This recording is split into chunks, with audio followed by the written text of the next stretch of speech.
in good governance. It would amount to cheating. It would amount to bad governance for people to stay in prison for over 5 years, up to 10 years, without trial.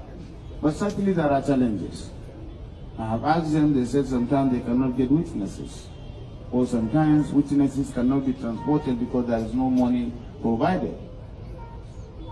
But we will see what we can do as a government to make sure we provide some assistance.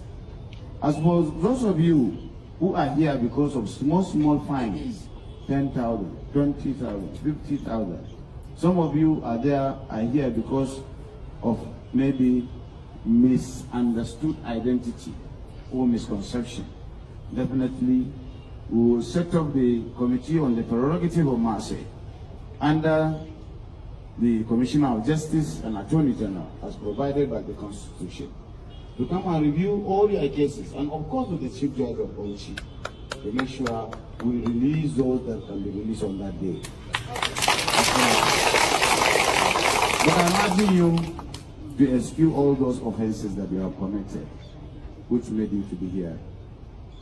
And you should begin to search yourself. What have we done? Government can no longer take care of even those outside. There is hardly any difference between you and those of us outside, or those who are family. We are the privileged ones. But there are families that cannot eat. We have 1.3 million out-of-school children.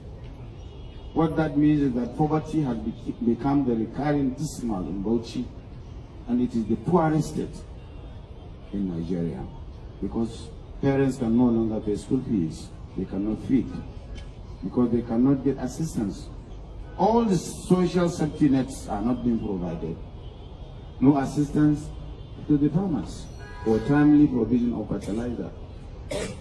Our hospitals have no doctors. We have only 44 doctors in the whole state. You are lucky you have doctors here.